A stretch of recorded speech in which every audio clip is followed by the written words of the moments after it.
Magandang araw sa iyo, Sir Casper.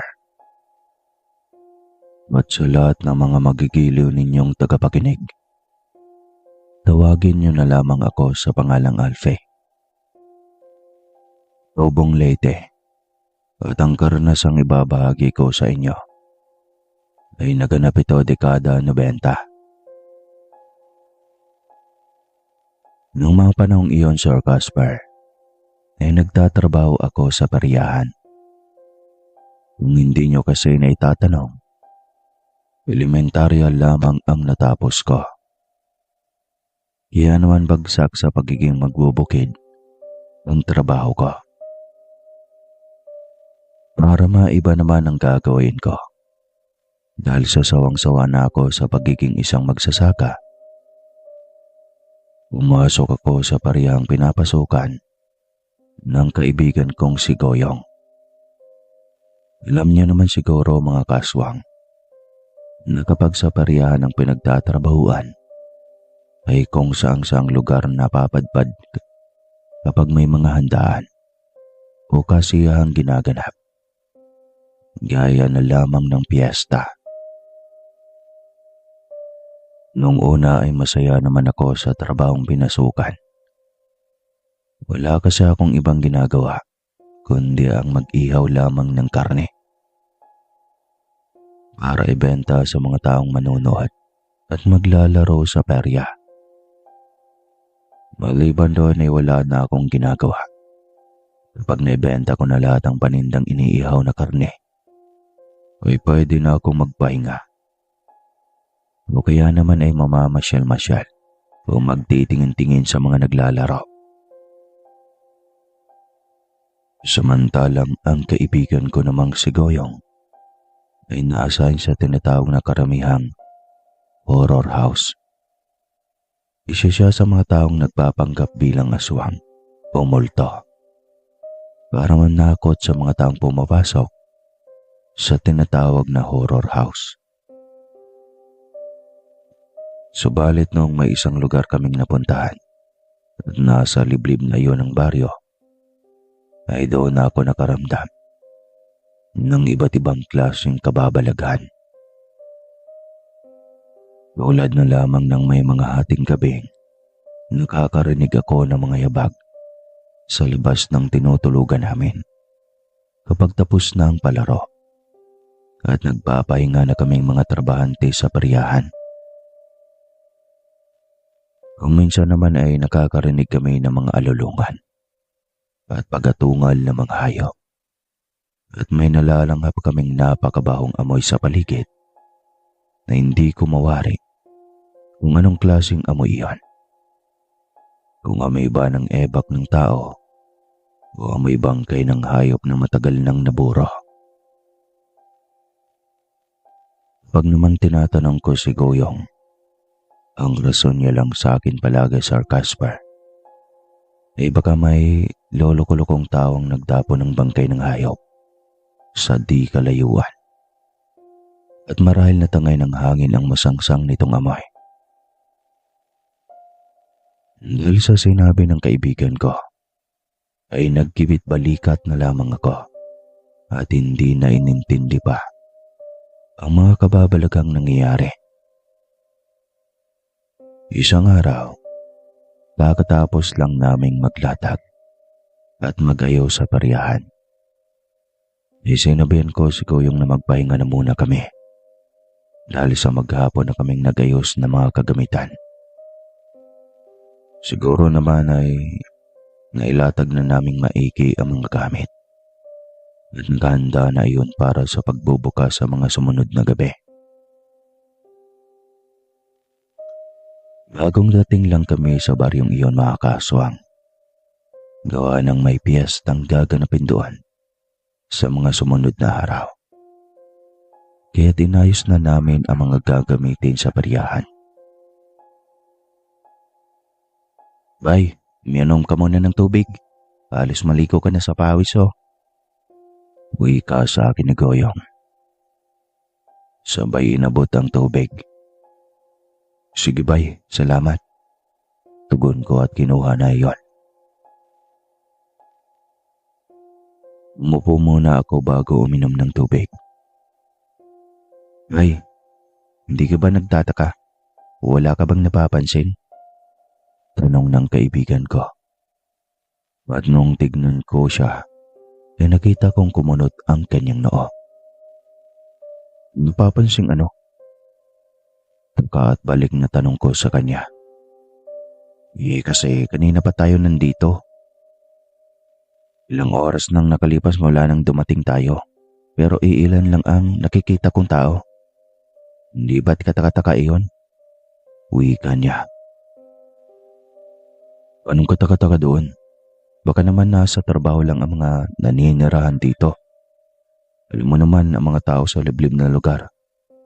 Masyadong abala sa mga ginagawang trabaho. Gaya na lang ng nasa bundok ang iba. At ang iba naman ay nasa palayan. Ikaw talaga parang hindi kalaking probinsya. Paani ko pa.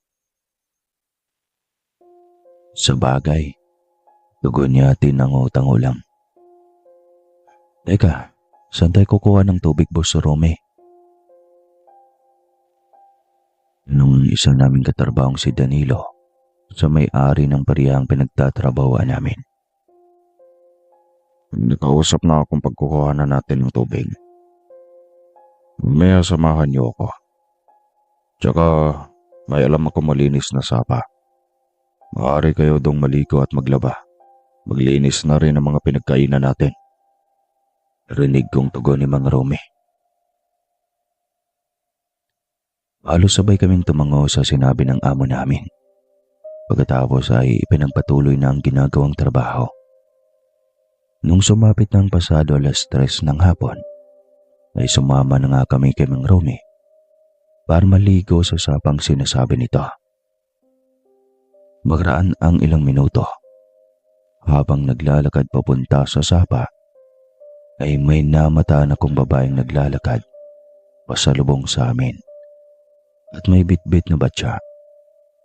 Sa palagay ko nga ay nanggaling siya sa sapa at naglalaba. Tignan mo nga naman kung sisortehin ka nga talaga.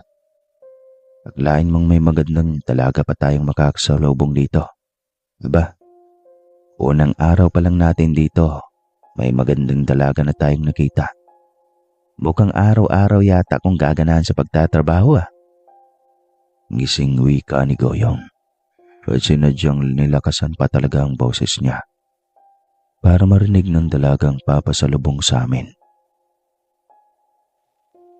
Ba talaga dilakasan mo pa ang boses mo Nagpaparinig ka ba? Tanong naman ni Danilo sa kaibigan namin. Halata ba? Ngiting-ngiting tanong ni Goyong, sabay kindat kay Danilo. Aba talagang nagtanong pa. Nagkatawanan ng mga mukong Sir Casper. Matapos magpalitan ng usapan, ako naman ay hindi makaimik dahil sa ewan ko ba. Pero nung makita ko ang dalaga, ay biglang kumabog ang dibdib ko sa hindi malamang dahilan. Karamdam ko ay parang na-love at first sight ako sa dalaga habang tinititigan ko nga siya, Sir Casper. Pagkawari ko nga ay panantilang tumigil ang mundo ko. Parang siya lamang ang nakikita ko. Maliban doon ay wala na. Dahil nga sa nangyari ay hindi ko na malayang kamuntikan ko na palang mabangga si Mang Rome. Kung hindi pa ako kinalapit at pinigilan ni Goyong, baka nasagi ko na si Mang Rome at natapon na nito ang mga bitbit. Mag-ingat ka naman ba Mutik-mutikan mo nang mabangga si Mang Rome. Uy, mukhang nagbibinata na ang kaibigan ko. Paberong wika pa sa akin ni Goyong. Sabay sinya sa pamamagitan ng nguso papunta sa dalaga. Pasensya na bay. Nanging nasambit ko na lamang sa kanya. So mo kasing titigan si Miss Ganda. Ikaw talaga Pang-aasar niya sa akin. Hoy, hindi naman. Ikaw talagang ingay-ingay mo. Mamaya marinig tayo ng dalaga. Nakakahiya. Saad ko at sinabihan siyang maghinay-hinay sa pagsasalita. Bakit? Sa totoo naman talaga eh. Anya. Okay tol, sunada mo ba yung magandang dalaga? Tanong na naman ni Danilo na may halong pang-asar. Mga sira, bilisan niyo na nga lang maglakad dyan. Ani ko at nagpatiuna ng naglakad para hindi na nila ako asarin pa. Makaraan lang ng ilang minutong lakaran ay narating na namin ang sapa. Hindi na kami nagsayang pa ng oras at agaran ng naligo. Habang naliligo ay sanabihan kami ng Mang Romy na doon umano kami maglalaba at maligo palagi. Tuwing uuwi kami sa pwesto ay magbibitbit na rin kami ng tig-isang balding tubig para may gagamitin kami sa pinagtatrabahuan. Sa pagdaan ng ilang sandali, habang abala ang mga kasamahan ko, ay sandali kong inilibot ang paningin sa buong paligid. Gawa ng may narinig akong mahinang kaluskos mula sa kung saan. Tumingin-tingin ako at hinanap ko kung saan nanggagaling ang kaluskosang narinig ko. Maya-maya pa, sa hindi inasahan, ay may natanaw akong matandang lalaki nasa di kalayuan. May hawak yung itok at nakasuot ng salakot. Nakita kong masamang nakatitig sa gawin namin ang matandang lalaki. Kaya naman hindi ko naiwasang kabahan ng mga oras na iyon, mga kaswang. Isip kong bagong salta lang kami sa baryo, kaya't hindi namin alam kung anong klaseng pag-uugali mayroon ang mga taong naninirahan doon. Kaya't hindi maiwasang kabahan. Noong una ay hindi ko lang pinansin ang ginagawang pagtitig sa amin ng masama ng matanda. Sa halip ay pinagpatuloy ko na lamang ang pagligo at ibinaling sa ibang pansin ko. Subalit lumipas na lamang ang ilang minuto ay hindi pa rin umaalis sa kinaroroonan ang matanda. Ni paggalaw nito sa kinatatayuan ay parang hindi iyon nangyari. May, nakita mo bang matandang yon? Bulong kong tanong sa kaibigan kong si Goyong. Sabay tinignan ng matanda. Sinunda naman ang tingin ni Goyong kung saan ako nakatingin. Hayaan mo na lang yan, bay. Baka ganyan lang siguro talaga ang mga taong naninirahan dito. Kung makatitig sa mga bagong salta, wagas. Wika sa akin ni Goyong. Huminga ako ng malalim at hindi na nga pinansin ang matanda. Matapos na kaming maligo at nilinis na ang mga kagamitang dapat linisin, umahon na kami at bumalik na sa pwestong pinagtatrabahuan. Pagdating namin sa pinagtatrabahuan, ay ganun pa rin. Wala pa rin akong nakikitang tao sa kalsada. Maski sa kanya-kanyang kabayan ng nadadaanan namin, ay wala akong makita. Parang may kakaiba talaga sa lugar na to. Ano na naman yun, bay? Tanong ni Goyong. Narinig niya palang sinasabi ko. Hindi ko man lang napansing nasa likuran ko na pala siya. Ako, ano yung sinasabi mong kakaibang nararamdaman sa lugar na to? Muling tanong niya. Wala. Tugon ko. Sa totoo lang, kahit nasabihin ko man kay Goyong, ang kakaibang nararamdaman ko sa lugar na kinaroroonan namin, ay alam kong hindi siya maniniwala. Siya kasi ang taong may kasabihang to see is to believe. Kumbaga, maniniwala lamang siya kapag siya na mismo ang makakaranas o makakita. Pero hanggat walang patunay o hindi niya naranasan, ay hindi siya maniniwala.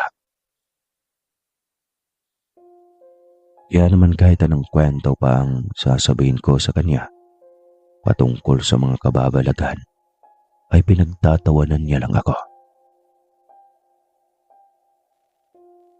Patak ng 6:00 ng hapon, ay unti-unti nang dumarami ang mga tao sa kalsada. Habang nagmamasid ako ay napansin kong para bang bagong gising lamang ang mga ito. Pumukaw ang kuryosidad sa isipan ko. Kung kaya pa simple na pinagmamasdan ko ang mga taong kakalabas lamang sa bakuran ng bahay na malapit sa pinagpwestuhan ng perya. Ewan ko ba, Sir Casper, pero sa lahat ng lugar na napupuntahan namin, tuwing may mga piyesta, ay sa baryong kinaroroonan lang namin ng mga sandaling iyon, napukaw ang kuryosidad ko. Kaya naman sa paglipas ng mga sandali, ay patuloy ko lamang pinagmamasdan ang mga taong naninirahan malapit sa perya. Pagkawari ko kasi ay may mga sekreto silang tinatago.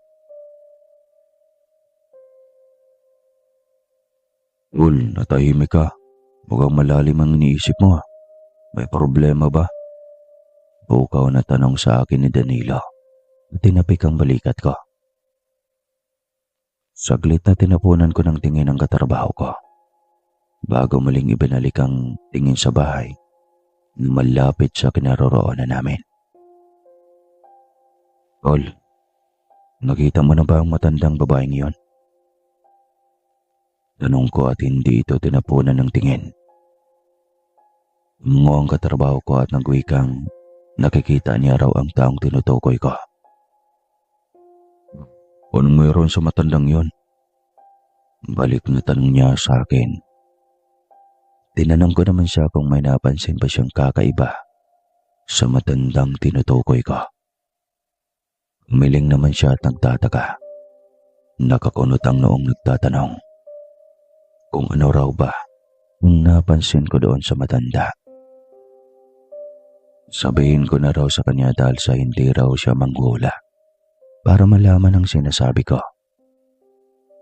Huminga muna ako ng malalim bago nagsalita. Sinabi ko sa kanyang kanina ko pa pinagmamasdan ng matanda at hindi angkop sa katawan ng matandang yon ang liksing ikinikilos nito. Sa kadahilan ng dinaig pang nasa edad 30 o higit pa ng bahagya sa ikinikilos ng matanda. Napakabilis ng mga ikinikilos ng matanda. Parang hindi man lang ito nahahapo o kaya naman ay nakaramdam ng pagod.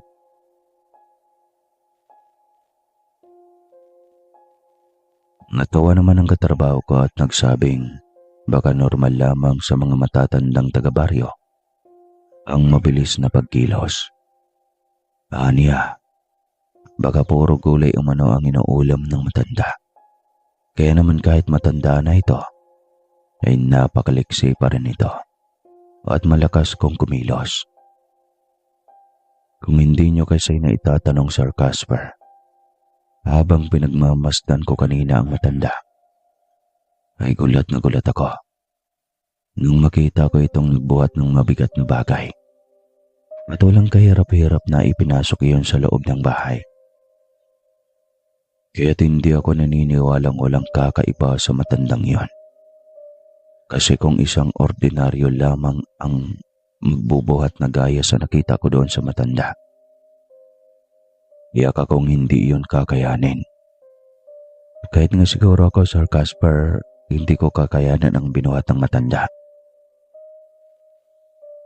Napik-tapik ako sa balikat ni Danilo at gaya ng sinabi ni Goyong sa akin kanina, ay iyon rin ang sinasabi ni Danilo. Bumuntong hininga na lamang ako at iniba na lang ang usapan. Alam ko kasing walang mangyayari kung igigiit ko lang ang mga tumatakbo sa isipan ko ukol sa mga kababalagang napapansin ko. Sa pagdaan ng mga oras, Sir Casper, parami na ng parami ang mga tao. May mga lumalapit sa peryahan at nakikiosyoso kahit nasarado pa. Ang iba pa nga ay nakikipagkwentuhan pa kay Mang Rome at nakikipagtawanan na parabang matagal nang kakilala. Hoy, kailan kayo magbubukas ng perya? Tanong ng lalaking may katandaan na sa akin. Bukas pa po ng gabi. Kakarating lang kasi namin kanina. Kaya inayos pa po namin ang mga palaruan at iba mga kagamitan. Tugon ko at medyo lumayo ng bahagya sa lalaki. Dahil sa nalalanghap ko ang napakabahong hininga nito. Naanimoy kumakain ng patay na hayop. Medyo naduwal pa nga ako ng bahagya noong inilapit nito ang mukha sa akin at muling nagtanong. Buti naman at naisipan yung dumayo dito. Tiyak ako madami mga taga ibang baryo ang pupunta dito para manood at maglaro. Oo. Kausap kasi ni Boss Romy ang kapitan ng barangay at siya ang nagbigay ng permiso para magtayo kami dito ng perya ng ilang araw. Nalalapit na raw kasi ang piyesta dito sa lugar ninyo. Sagot ko. Oo, malapit na nga ang piyesta dito sa amin. Nga pala, ayaw ko lang sa'yo at sa mga kasamahan mo na rin. Kung sakaling may napapansin ng kakaiba dito sa lugar namin, huwag niyo na lang pansinin ha. Magpatay malisya na lang kayo para hindi kayo malagay sa alanganin at kapahamakan. Wika niya pa. Bakit naman po? Ang ibig kong sabihin? Mukhang wala naman po yata kaming napapansin kasi. Ang tahimik po ng baryo nyo, di gaya ng ibang lugar na napupunta namin. Wika ko. Basta sundin nyo na lang ang sinasabi ko para hindi kayo mapahamak. Aniya at ngumisi ng nakakaloko. Muli ay napaatras ako ng bahagya nang makita kong parang nag-iba ang kislap na mga mata ng lalaki. Pari yung naging dilaw ang mga mata nito. Aakalain mong may matagal nang may hepa. Tapos ay parang naging hugis mata ng pusa iyon, kasabay ng pagngisi nito. Pero nung ikinurap-kurap ko ang mga mata, ay normal naman. Inisip ko na lamang na baka namamalikmata lamang ako. Kaya naman ipinagkibit balikat ko na lamang. Para hindi magiging kabastos-bastos ay nagpaalam ako ng mahinahon sa lalaking maiiwan ko na siya dahil may gagawin pa ako. Sunod-sunod naman itong tumango nang hindi inaalis ang tingin. Nang gabing iyon, Sir Casper, ay hindi ako masyadong nakatulog. Sa dahilan ng may mga kalaskusan akong naririnig.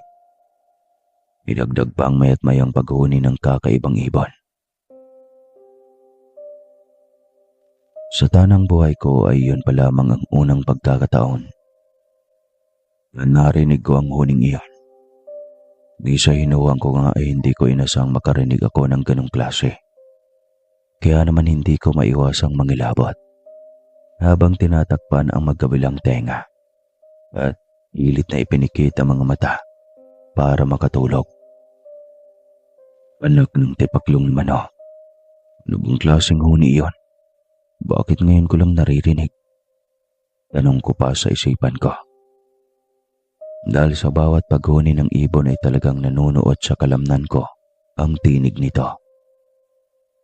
Kakaiba at kakilakilabot pakinggan. Nung sumapit na ang alauna ng gabi, ay nakarinig na ako ng huni ng wakwak. At sa pagkawari ko ay malapit lamang iyon sa kinaroroonan namin at nagbabalik-balik. Sa isip-isip ko, inot ng tokwa naman. Mukhang tama nga ang hinala ko. Mga aswang ang naninirahan sa baryong ito. Kasi kakaiba talaga ang mga ikinikilos ng mga tao rito. Kapag tinititigan nila kami, ay parang kakainin nila kami ng buhay.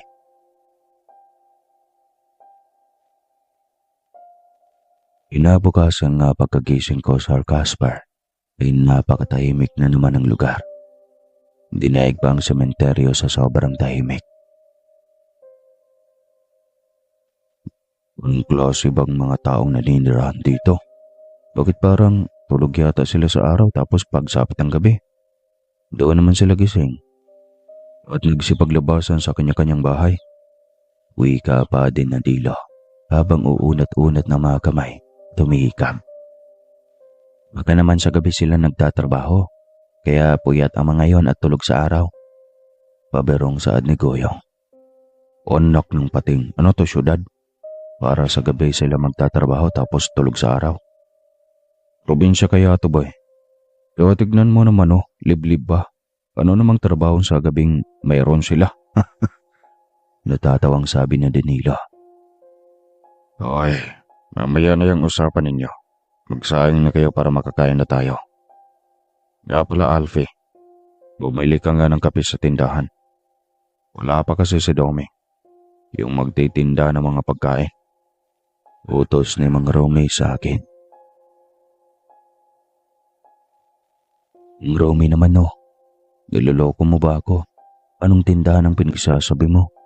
Parang wala namang tindahan dito. Reklamo ka. Sa tingin mo, niloloko ba kita? Kung wala kang makitang tindahan dito, lumabas ka ng baryo. Doon ka sa kabilang baryo bumili. Dami-damihan mo na rin, baka bukas pa yun makakarating si Doming. Kuika niya. Nakamot-kamot naman ako sa ulong tinanggap ang inabot niyang pera. Sinabi niya pang magpasama raw ako kay Goyong. Dalian namin. Kagad na nga kaming umalis ni Goyong. Para makasigurado sa labas na ng baryo kami bibili ng mga pinapabili ni Mang Romy. Dahil tiyak namang walang magbubukas na tindahan sa unahang bahagi ng baryo.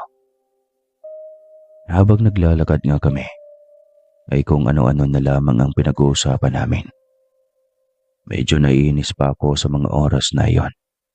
Dahil kakagising ko lang, napag-utusan kaagad ako. Mabuti na lang at nakapaghilamos at toothbrush na ako. Nga pala tol, yung ititinda mong barbecue, ayos na ba yon? Hindi pa ba ubos? Tanong sa akin ni Goyong. Oo, ayos na yon, kahapon pa. Marami namang stock yon. Aabot yun ng 4 na araw. Tugon ko. Tinanong niya ako kung saan nabili ni Mang Romy ang karne ng baboy na ititinda ko. Sinabi ko namang hindi ko alam. Pero nakita kong may nagabot ng isang batya ng karning baboy. Isa ito sa mga kasama ni Kapitan. Ang sabi pa nga nung lalaki, iyon raw ang iihawin.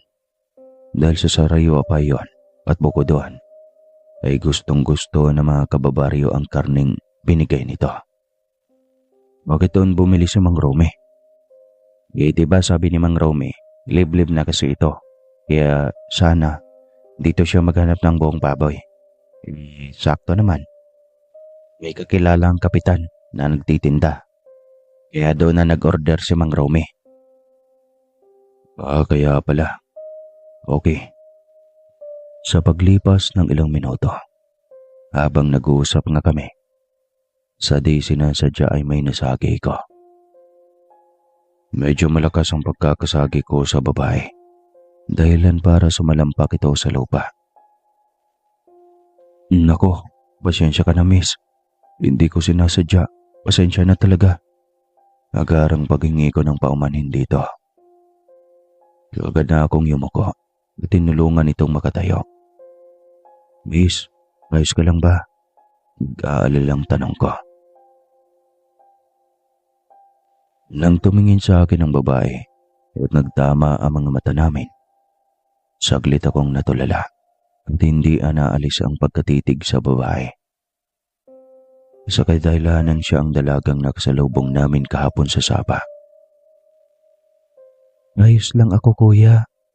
Pwede mo nang bitawan ang kamay ko. Untag ng dalaga. Nakaramdam naman ako ng hiya, kaya kaagad kong binitawan ang kamay niya at muling humingi ng paumanhin. Nagpagpag naman ng laylayan ng damit ang dalaga, tapos ay naglakad na. Naiwan naman akong nakatulala at hindi na alam kung ano ang susunod na gagawin. Kung hindi pa tinampal ko yung pisngi ko, ay hindi pa ako matatauhan. "Uy, laway mo tumutulo," pabiro niyang wika. "Sira," tanging nasambit ko. At kinapa ko pa ang bibig kong talaga nga bang tumulo ang laway ko.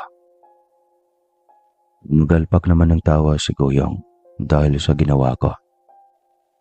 Tawa siya ng tawa.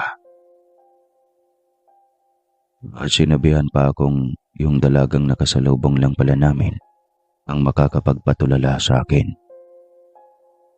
Sa dinami-rami na umano naming mga katalagang nakasalumuha dahil sa ori ng trabaho, ay sa baryong iyon ko lang pala umano matatagpuan ang aking irog. "Irog mong mukha mo, baliw ka talaga, tara na nga." Nahihiyang wika ko at nagmadali nang naglakad. Pero sa totoo lang, Sir Casper, laking panghihinayang ko ng mga sandaling iyon dahil sa hindi ko man lang natanong ang pangalan ng dalaga. Inis. Kakataon na sana eh. Bulong ko sa sarili at napapakamot pa. "Hoy, anong binubulong-bulong mo riyan? Ikaw ha, mapagkakamalan kang baliw niyan kung may ibang tawang makakakita sa'yo. Akalain mo namang mag-isang nagsasalita ang loko." Birong saad niya. Hindi ko na lamang pinansin ang kaibigan ko.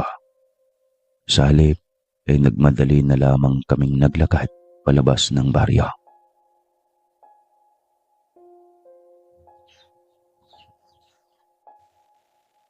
Nang nasa tindahan na nga kami sa Karatig Baryo, ay kinausap kami ng matandang babaeng kasalukuyan ring bumibili. Tinanong niya kami kung taga saan raw kami dahil bago lamang kami sa kanyang paningin. Sinabi ko naman sa kanyang dayo lang kami sa katabing baryo. Nagtatrabaho kami sa peryahan at doon sa Karatig Baryo nakalatag ang peryahang pinagtatrabahuan namin. "Teka, bakit doon kayo naglatag ng peryahan? Hindi niyo ba alam ang usap-usapan sa lugar na yon?" Tanong sa amin ng ale.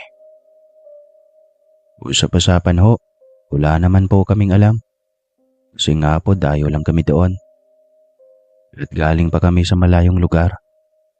Pabalagbag na sagot ni Goyong. "Oo nga, sabi ko nga." Tugon naman ng ale. At tila hindi nito nagustuhan ang pabalang na sagot ng kaibigan ko. Mawalang galang na po, ale. Pwede ko po bang malaman kung ano ang bali-balita tungkol sa baryong kinaroroonan namin?" Kuryosidad kong tanong. Tumikim muna ang matanda bago ito nagsalita. Ayon nga sa matanda, Sir Casper, baryo umano ng mga aswang ang lugar na pinaglatagan namin ng perya. Mag-iingat raw kami dahil baka mamaya ay kami pa ang gawing handa sa piyestang gaganapin sa lugar na yon. "Bakit pa kasi sa dinabi naming pwedeng paglagyan ng peryahan, doon pa talaga sa lugar na yon?" Sabat pa naman ng isa. Hindi ako nakapagsalita matapos marinig ang sinabi ng matanda. Hindi ko na nga namalayang naibigay na pala ng ale ang mga pinamili namin. Bago kami umalis sa tindahan, ay binilinan kami ng matandang mag-iingat raw kami. At kahit ano man ang mangyari ay huwag kaming aalis sa pinagtatrabahuan namin kapag 10 oras na ng gabi. Tanging pagtangaw lang naman ang naging tugon ko. Nang makabalik na nga kami sa peryahan, ay naging abala na kami. Kaya't hindi na namin naikwento pa kay Mang Rumi ang tungkol sa babala ng alay sa Karatig Baryo. Kinagabihan ay naging doble pa ang pagiging abala namin Hindi ko kasi lubos akalain na dadagsain kami ng maraming customer. Madami ang bumibili ng inihaw. Pero ang lubos na ipang nagtataka ko kung bakit kabilin-bilinan sa akin ng Mang Romy. Na wag ko raw lalagyan ng katas ng kalamansi ang sausawan. Samantalang mas masarap kaya kapag may nakahalong kalamansi sa sausawan. Binililinan niya rin kaming wag titikman ng karne. Ano man ang mangyari. Kung gusto raw namin kumain ng karne, bumili kami sa palengking nasa labas ng baryo. Kasabay ng pagdagsaan ng mga customer, ay siyang panaka-naka namang nakakarinig ako ng huni ng ibon.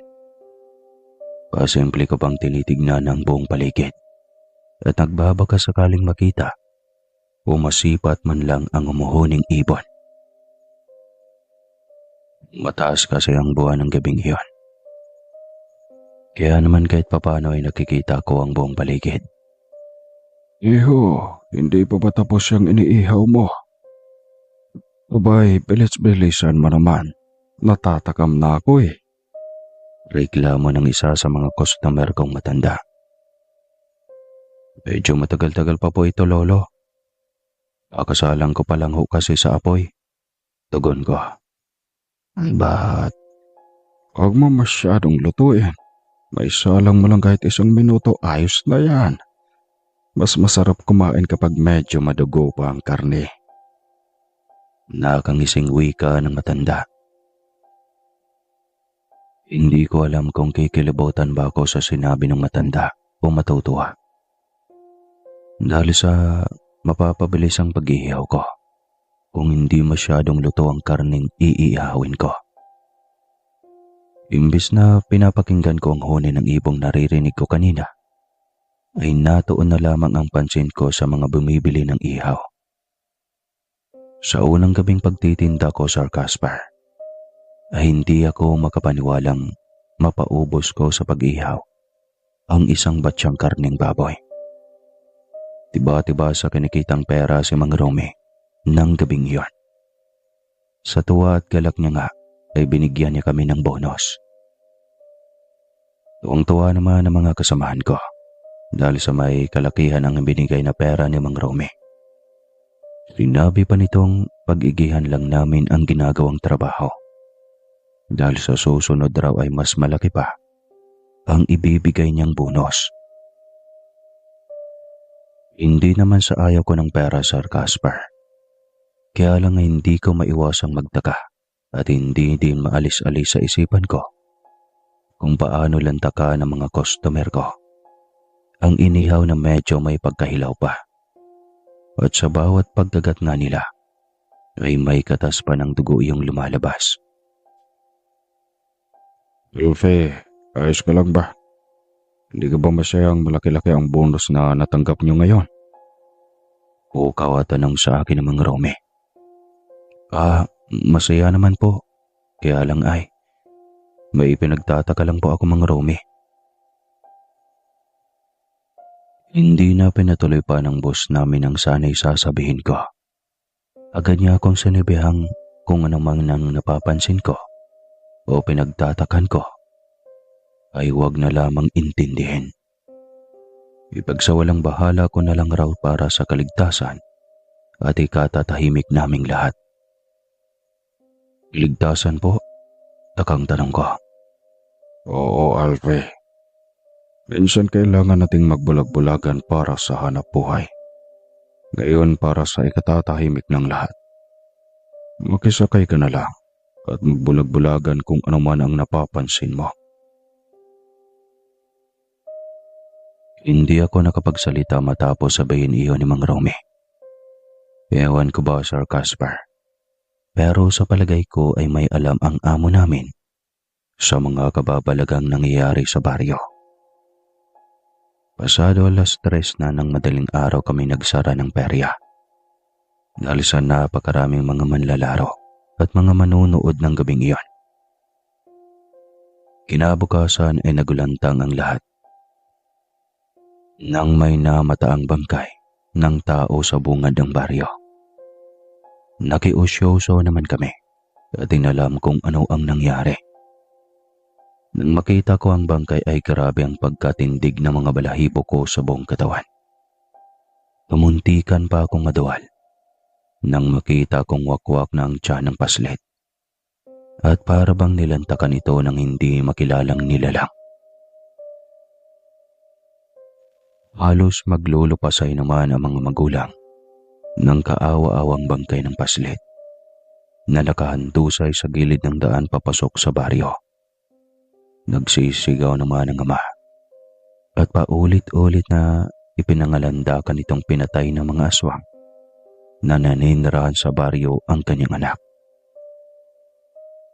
Sandali lang ho, huwag tayong basta-bastang magbitaw ng mga salitang hindi man natin kayang pangangatawan at wala tayong hawak na ebidensya. Maghunos dili ho tayo at isiping mabuti kung sino talagang pumaslang sa batang ito. Wika ng kapitan. Patuloy pa rin sa pagwawala ang ama ng paslit.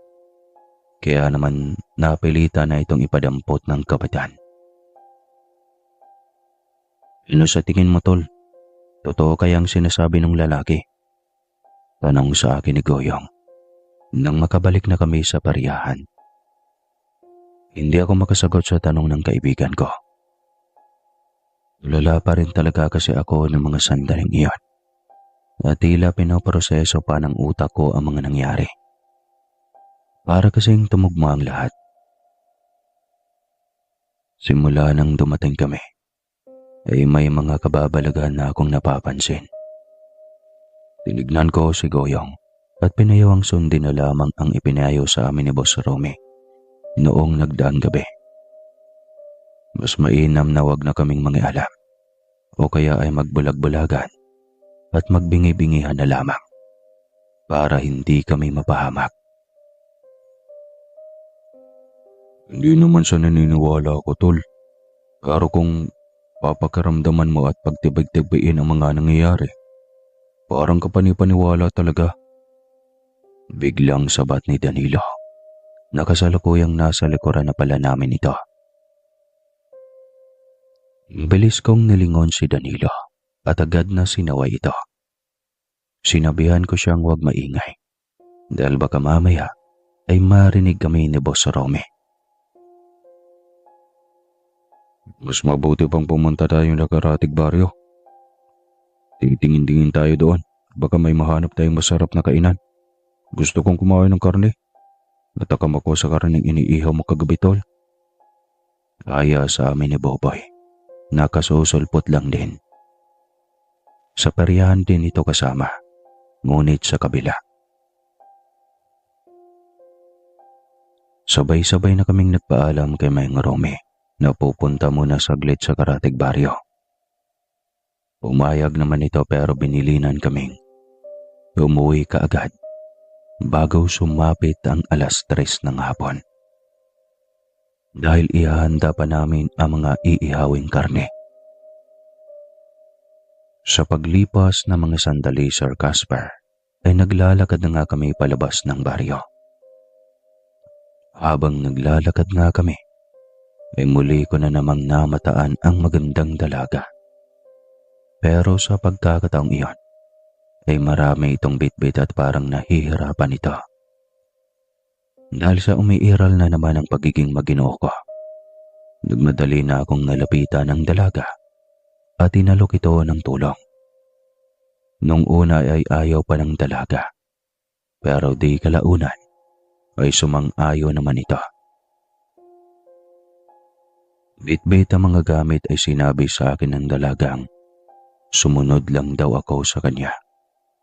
Sinabihan ko naman ang mga kaibigan kong sila na lang ang pumunta sa Karatig Baryo. Dalhan na lang nila ako ng pagkain dahil tutulungan ko pa ang dalaga. Bigyan niyo na ako mga tol, pagkakataon ko na to eh. Nakangsing wika ko sabay kindat sa kanila nang hindi nakikita ng dalaga. Ipapailing na lamang sila at sinabihan akong magkita-kita na lamang kami sa pariyahan mamaya. Agad ko na ngang sinundan ng dalaga, Sir Casper. Habang sinusundan ko nga ito, ay panay ang pagkikipagkwentuhan ko. Matipid namang sumasagot ang dalagang nagpakilalang Lily. Lily, taga rito ka ba? Tanong ko. Hindi, taga Karatig Baryo ako. Pumupunta lang ako dito dahil dito nakatira ang lola ko. Tugon niya. Kaya pala palagi kitang nakikita.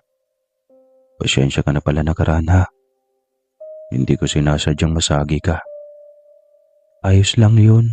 Kasalanan ko rin naman eh. Saad niya. Natigil lamang ang pag-uusap namin, Sir Casper, nang makarating na kami sa bahay ng lola ni Lily. Sa bungad pa lang ay medyo nawarduhan na ako at iba ang presensyang nararamdaman ko. Habang naglalakad nga kami papalapit sa pintuan, ay palakas naman ang palakas ang pagkabog ng dibdib ko. Hindi ko rin mawari kung bakit, pero para bang may kung sino ang bubulong sa tenga kong huwag akong pumasok sa loob ng bahay. Noong binuksan ni Lily ang pintuan ng bahay ay bumulaga sa akin ang napakabahong amoy. Para akong sinikmuraan sa sobrang baho. Dinaig ko pa ang sinapak ng sinapak. May mga bangari na akong nakikita sa balkonahe ng bahay. At para bang may mga maliliit na uod akong nakikitang gumagalaw-galaw. Parang nagsisiisip, nagbulong tulungan ang dalaga. Kung alam ko lang sanang gano'n ang kabaho ang pupuntahan naming bahay, di na sana ako nagboluntaryo. Noong lingunin ko ang mga kasamahan ko, ay sumisin niya sa mga itong umalis na umano kami. At huwag akong tumuloy sa loob ng bahay. Yun pala ay sumunod sila sa akin dahil kinutuban sila. Lily, dito ko na lang ilapag ang mga to. Paalis na ako sa gamay na mga katarpaho ko. Nakalimutan kong may pupuntahan pa pala kami sa Karatig Baryo. Wika ko. Nagsinungaling na lamang ako sa dalaga para hindi niya ako ayain pang pumasok sa loob ng bahay. Sandaling tinitigan ako ng dalaga. Pagkatapos ay nakangiting tumango at nagpasalamat. Pagkalapag ko ng gamit ay nagpaalam na ako sa kanya at agaran ng umalis. Anak ng toko, tol. Ang baho naman ng bahay. Talaga bang bahay yun ng lola ni Lily? O kulungan ng baboy? Bulalas na tanong ni Goyong. Nung makalayo na kami sa bahay ng abuela ni Lily. Hoy, ginahinay ka naman sa pagsasalita. Pag mamaya may makarinig sa sinasabi mo eh. Saway ko sa kanya.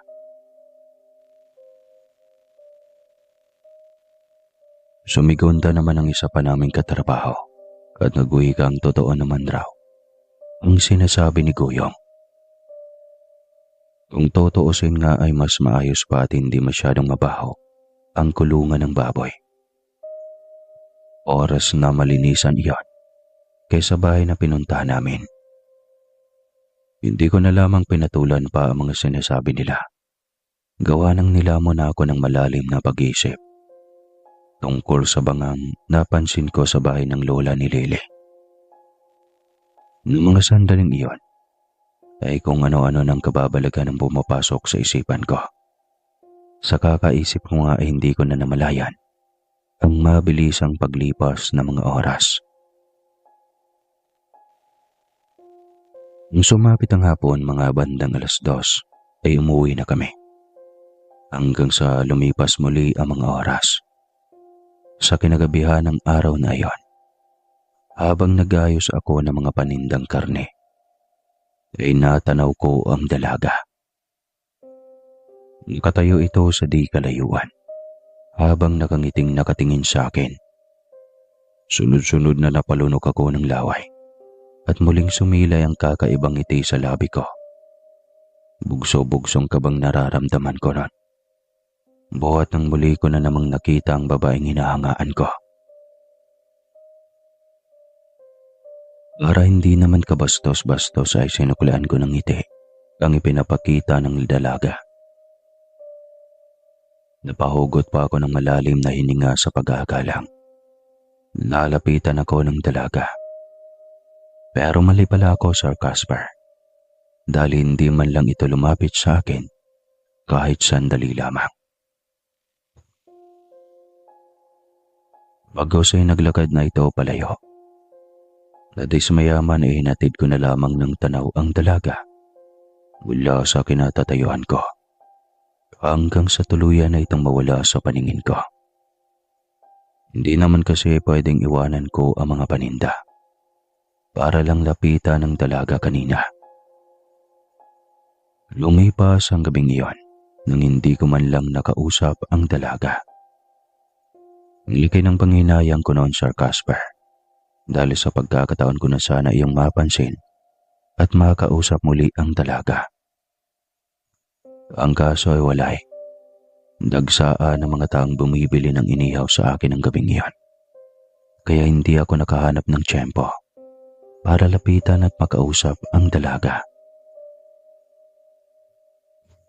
Kinabukasan ay humanap talaga ako ng tiyempo para makausap uli ang dalaga. At hindi naman ako nabigo, mga kaaswang. Dahil sa natupad nga ang binabala ko ng araw na iyon. Naglakas loob akong abangan si Lily sa gilid ng kalsada. At nung makita ko na siya, ay kinapalan ko ng pagmumukha ko at kinausap siya. Sa isip-isip ko pa noon, di bali nang matawag akong makapal ang apog. Basta mahalaga sa akin ang araw na iyon, ay makausap at masabi ko kay Lily ang totoong nararamdaman ko. Aaminin ko, mga kaaswang, iba na talaga ang tama ko sa dalaga. Ibang-iba sa mga ibang kadalagahan. Nakita ko noon ang angking kagandahan ng dalaga. Magmula nung una ko palang siyang masilayan. Kaya naman, hindi na talaga ako makapaghintay pang aminin sa kanya ang totoong nararamdaman ko. Noon ngang sabihin ko sa dalaga ang nilalaman ng puso ko, ay napansin kong hindi siya kumibo. Sa halip ay nakatingin lamang siya sa malayo at para bang may malalim na iniisip. Pasensya ka na, Lily, kung babay-bigla-bigla ako sa mga sinasabi ko.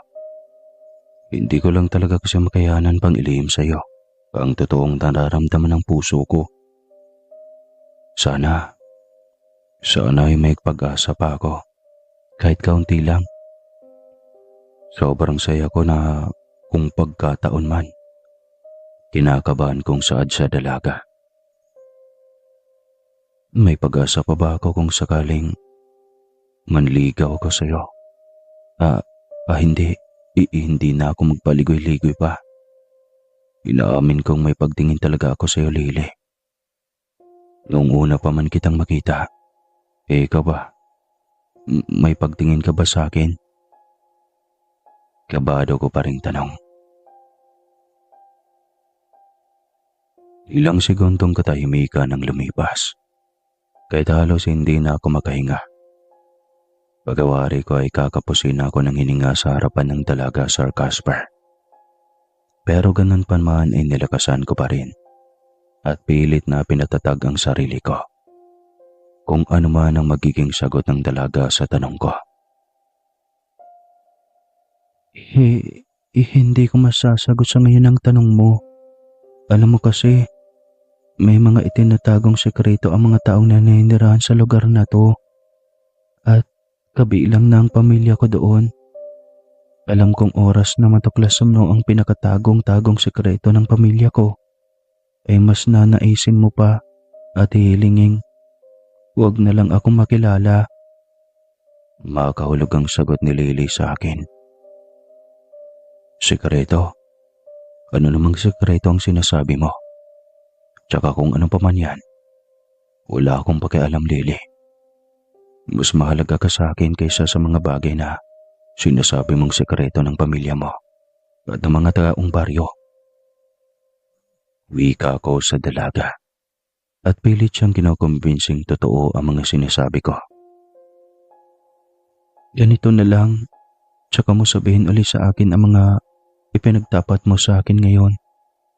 Magkita tayo mamayang gabi pagkatapos ng trabaho mo at may mahalaga akong isisiwalat sa iyo. Ayoko man sanang gawin ito, kaya nga lang ay kailangan malaman mo ito, pati na mga katrabaho mo. Wika niya pa. Bago kami maghiwalay ni Lily, Sir Casper, ay binilinan niya akong magtabi ng mga inihaw na karne. At itago ko lang raw yon. Mamayang gabi pagkatapos ng trabaho at sarado ng peryahan, ay palihim siyang pupunta sa pinagpahingahan namin. May ipapakita siya nang sa ganun ay malaman ko at ng mga katrabaho ko kung ano ang sekretong lang lugar na kinaroroonan namin at kung ano ang mga totoong nangyayari. Sumang-ayon lang ako sa bilin ng dalaga at hindi na pinagtuunan ng pansin. Sa kinagabihan nga bago ko man ako sumalang sa pagtatrabaho, nagtabi na kaagad ako ng hilaw na karne, gaya ng bilin sa akin ni Lily. Tapos ay nagumpisa na ako magtrabaho. Sa mga oras na nagdaan, ay naging maganda ang taloy ng magtatrabaho ko. Walang gulo at walang mga taong lasing ang pumasok ng peryahan para maghasik ng gulo. Lahat ng mga taong naglabas-masok ay kapwa nagkakasayahan at magiliw na nakikipag-usap. Taliwa sa mga sinasabi sa akin ni Lily na may kakaibang pag-uugali ang mga taong naninirahan sa baryo. Nung matapos na ang trabaho ko, habang nagliligpit na ako ng mga kagamitan, ay nakita ko ang amo kong lalaki at may kausap siyang matandang lalaki. Mukhang seryoso ang pinag-uusapan nila at tila ayaw nilang may makarinig pang iba sa usapan. Dahil sa mayat-mayatang paglikot ng mga mata ng matanda, kung saan siya tumitingin at sa tuwing napapatingin siya sa akin, ay nasisipat kong nagiging matalim ang mga titig na ipinupukol niya. Para hindi ako pagdiskita ng matanda, ay minadali ko na lamang iligpit ang mga gamit at pumunta na ako sa pinapahingahan ng mga trabahador. Bakit mukhang natagalan kayata sa paglilinis ng mga gamit mo pa sa paninda, tol? May problema ba? Tanong sa akin ni Goyong paglapit ko sa kanila. Dagdag niya pang wika. Kanina niya pa raw napapansing wala ako sa sariling habang nagtatrabaho. Ilang beses umano kasi akong nagkakamali sa pag-abot ng iniihaw na karne sa mga mamimili. Saglit na tinignan ko si Goyong. Nung una ay nag-aalangan pa akong sabihin sa kanya ang tungkol sa plano namin ni Lily. Pagalitan ka ba ni Boss Romy? Nag-aalalang tanong niya. Umiling ako at sinabing hindi naman ako manapagalitan ng amo namin. Kung ganon, anong iniisip mo, bakit parang wala ka sa sarili? Parang wala ka sa focus kanina nung nagtrabaho tayo. Muli niyang tanong. Magsasalita na sana ako nang sa maya-maya pa ay nakarinig na ako ng mahinang sitsit at pagtawag ng pangalan ko mula sa kung saan. Saglit akong nagpalingalinga para hanapin kung nasaan ang taong tumatawag sa pangalan ko. Ilang sandali pa ay nakita kong nagmamadali nang naglakad pa palapit sa akin ang dalaga. Kaya naman tumingin-tingin ako sa paligid para alamin kung may ibang tao pa ba ang nakakakita maliban sa aming dalawa ni Goyong. Nung mapagtanto kong wala namang nakakita, ay tsaka pa lamang ako napanatag. Nang tuluyan na siyang makalapit sa amin, ay nagbandali na kaming pumasok sa loob ng pahingahan. Nagulat naman ang iba ko pang mga kasamahan at kapwa nagtatanong kung ano ang ginagawa ng dalaga at bakit ito naroroon sa ganong oras. Ano na lang ang iisipin ng mga tao oras na may makakaalam na naroroon ito. Wala na tayong oras pa. Akin na ang karne na ipinapatabi ko sa iyo. Sagot ni Lily bago tumingin sa akin. Kinuha ko ang karneng ipinapatabi niya. Nagtataka man ang mga kasamahan ko ay hindi na sila muling nagtanong pat. Sa halip ay nananahimik na lamang sila. Habang pinapanood ko kung ano ang gagawin ng dalaga sa karneng inaabot ko dito. Kuha nga ni Lily sa karne. Kaya mabilis niya yung inilapag sa maliit na lamesa. At pagkatapos ay may inilabas siya mga kalamansi mula sa bulsa. Teka, anong gagawin mo dyan? Tanong ni Goyong sa dalaga. At nagwika pa siyang mahigpit na ipinagbabawal sa amin ni Boss Rome na gumamit ng kalamansi. Kaya't bakit may dalang kalamansi ang dalaga? Mayayari umano kung may oras na malaman ng amo namin na lumabag kami sa patakaran nito. Huwag kang mag-alala. Hindi naman malalaman ng amo ninyo ang gagawin natin. Basta ito ang tandaan ninyo. Kahit na ano pa man ang masasaksihan ninyo sa gagawin ko, walang gagawan ng ingay para hindi tayo makaagaw ng atensyon sa iba. Wika ni Lele. Atensyon? Sino naman ang makakaalam kayong tayo-tayo lang naman ang naririto? At sigurado akong tulog na marahil ang mga taga-baryo. Sagot ni Danilo. Makahulog ang tumingin sa amin ng dalaga. Pero hindi na siya nagsalita pa. Bagkos ay kinuha niya ang maliit na kutsilyo sa gilid ng mesa at isa-isang hiniwa ang mga kalamansi. Kami naman ay nagtatakang pinapanood lamang ang bawat galaw niya. Sa pagdaan ng ilang sandali at nang matapos siyang hiwain ng kalamansi, ay isa-isa niya iyong ipinatak sa karne. Noon ngang lumapat na sa karne ang katas ng kalamansi, Sir Casper. Sa maniwala man kayo o sa hindi, nakita ng dalawang mga mata ko ang sunod-sunod na pagbula sa gilid ng mangkok na pinaglagyan niya. Pagkatapos ay umaalingasaw iyon ng napakabaho. Halos sabay-sabay kaming nagtakip ng ilong at akmang mag-iingay na sana si Goyong. Mabuti na lamang at mabilis ko siyang napigilan. At sinanya siyang huwag maingay. Sa mahinang boses ay nagtanong siya kung ano ang bagay na nasa mangkok habang nanlalaki ang mga mata. Kaya naman nag-aaral akong napatingin sa itinuro niya. At noong makita ko nga ang mangkok, may lamang karning pinagpatakan ni Lily ng kalamansi, ay nanlaki ang mga mata ko. At halos hindi makapaniwala sa mga nasaksihan.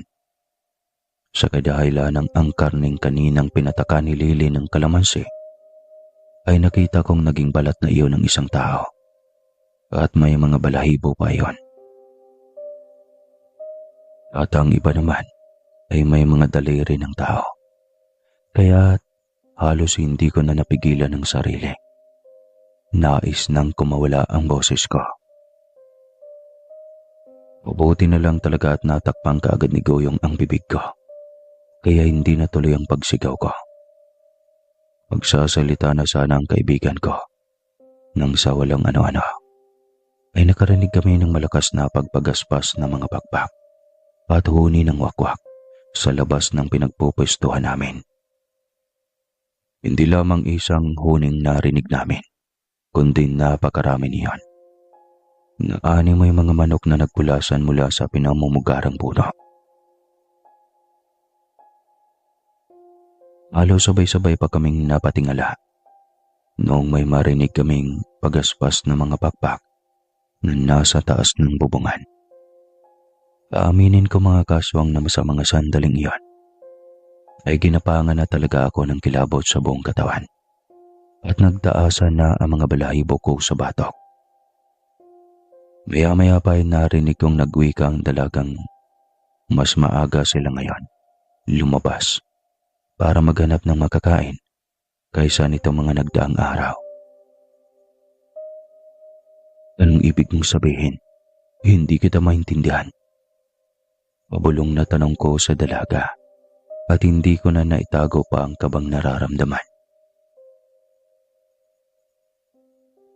Isa-isa kaming inabutan ng dalaga ng maliit na buto at inutusang ilagay raw namin iyon sa ilalim ng dila upang sa ganon ay hindi kami makita at maramdamang gising pa ng mga aswang na nasa paligid lamang para manginain. Kabado man ay kinuha ko ang maliit na butong inabot niya at agad-agad na sinunod ko ang sinabi niya. Dalian niyo na, sundin niyo ang sinasabi ko para hindi kayo ang gawing handa sa darating na piyesta. Utos ni Lily sa mga kasamahan ko. Dahil sa walang pakundangang nagtatanungan ang mga ito sa mahinang boses at nag-aalangan na rin kunin ang buto na inaabot ng dalaga. Unti-unti na ring dumarami ang naririnig kong huni ng wakwak at pakaramdam ko ay nasa malapit na ang mga ito at nag-aabang lamang ng mapipiktima. Nung hindi ko pa isinubong maliit na buto ay nakakaramdam ako ng pagkaantok at paninikip ng dibdib. Sa pagkawari ko rin anumang sandali ay babagsak na ang katawan ko. Pero nung matapos kong maisubo ang maliit na butong binigay ng dalaga, ay parang himalang nawala ang lahat ng kakaibang nararamdaman ko. Unti-unti na ring lumalayo ang mga aswang na nagpaikot-ikot sa paligid ng bariyahan. Nakahinga na rin ako ng maluwag. Nang tuluyan ang tumahimik ang buong paligid, ay doon ako naglakas ng loob na tanungin ng dalaga kung ano nga ba talaga ang nangyayari. Bakit may mga nagsulputang mga aswang sa buong paligid? Ito iyong sinasabi ko sa iyo kanina na gusto kong malaman mo ang buong katotohanan sa baryong ito bago ka magpasya kung itutuloy mo pa ba ang ipinagtapat mo sa akin kanina o hindi. Kung napapansin ninyong lumalabas lamang ang mga tao sa kanilang bahay tuwing sumasapit ang takip silim, yun ay dahil sa aswang ang mga nininirahan sa baryong ito. Mahabang wika niya pa. Tsaka, isa rin sa makapagpatunay iyang mga nakita ninyong nasa harapang karni ng tao. Dahil sa mga kalamansing inilagay ko, ay naalis ang sabulag na ginawa ng mga aswang. Dagdag niya pang wika. Aswang? Teka, paano? Ang ibig kong sabihin, paano sila naging aswang? Maayos naman silang nakikitungo sa amin ha. Nagugulang wika ni Danilo. Kung ayaw niyo talagang maniwala sa akin, huwag kayong matulog. Abangan natin ang pag-uwi nila nang sa ganun ay masabi niyo talagang totoo ang mga sinasabi ko. Ani pa ng dalaga. At sinabihan kaming huwag na huwag naming aalisin o lulunukin ang butong nasa ilalim ng dila namin. Marami pa kaming napag-usapan ng gabing iyon, Sir Casper. At ang lahat ng iyon ay tungkol sa kalamansing inilagay ni Lily sa karni na naging dahilan kung bakit naalis ang sabulag na ipinaglalagay dito ng mga aswang. Marami ring mga bagay ang ipinayo sa amin ni Lily at sinabihan kaming oras na mapatunayan niya ang lahat-lahat. Huwag na huwag kaming magkakamaling ipaalam sa ibang taong makakausap namin. Dahil baka iyon pa ang magdulot ng kapahamakan namin. Dahil sa kuryosidad na makita at malaman kung totoo nga bang sinasabi ng dalaga, ay nagtiyaga kaming hintayin ang sinasabi niyang pagbabalik ng mga aswang na naninirahan sa baryo. Makaraan nga ang ilang oras at noong mga bandang 3:00 na yata iyon ng madaling araw, ay nakarinig na kami ng mga malalakas na sigawan at mga bumabagsak sa lupa na aakalain mong isang bugkos ng niyog.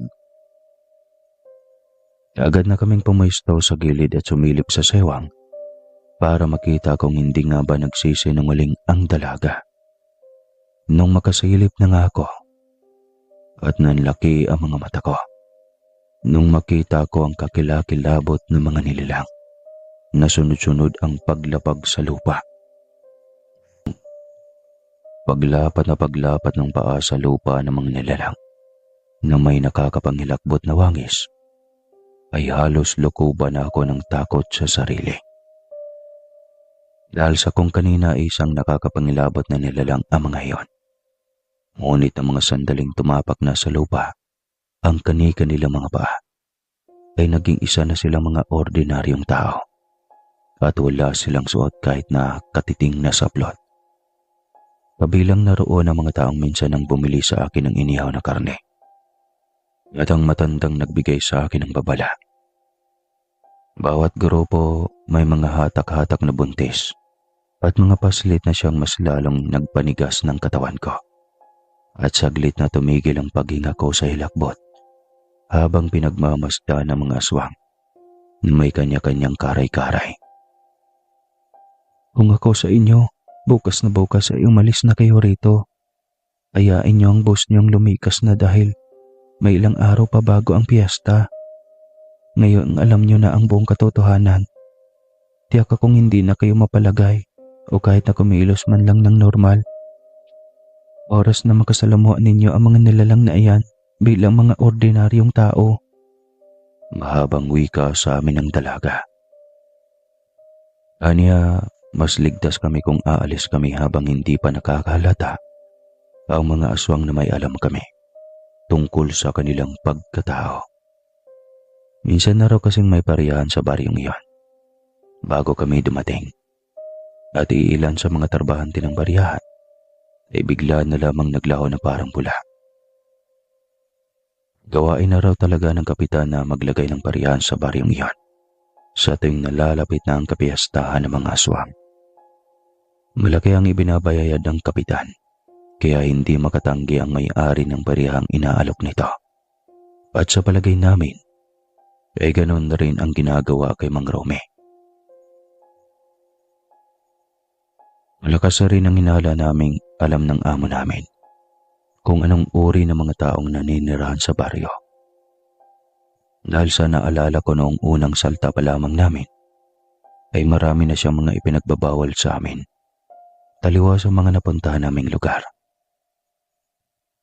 Sinabihan na rin kami ni Lily na huwag nang magtanong pa ng kung ano ang gagawin ng mga aswang doon sa mga taong nakuha nila. Dahil alam naman umano namin kung ano ang kahinatnan ng mga biktima sa kamay ng mga aswang. Naawa ako sa inyo dahil naging malapit na kitang kaibigan, Alfie. At ayaw kung may mangyari sa inyong masama. Ani pa ng dalaga. Sinabi niya rin sa amin na nabibilang siya sa angka ng mga aswang. Pero hindi pa napapanahon para ipasa sa kanya ng abuela niya ang pagiging aswang nito. Ang abuelang itinutukoy niya, Sir Caspar, ay ang matandang pinuntahan namin nakaraan.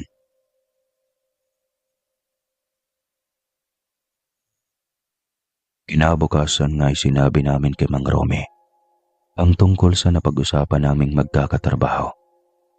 Subalit hindi siya pumayag dahil may napagkasunduan raw sila ng kapitan. At kailangan niya iyong sundin.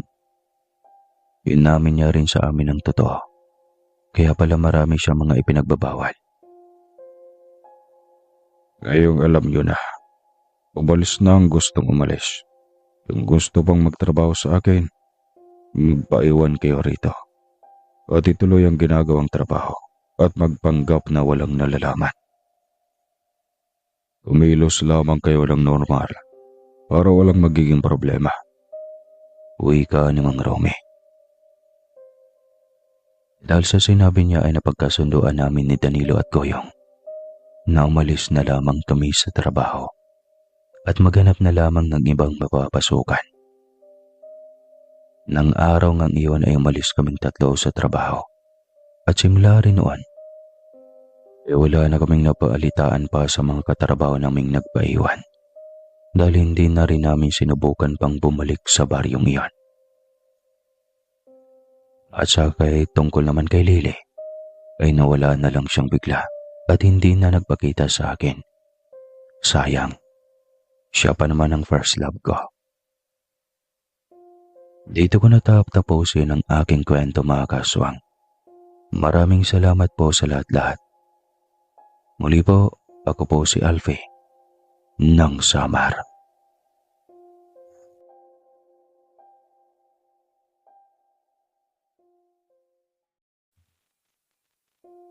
Magandang araw sa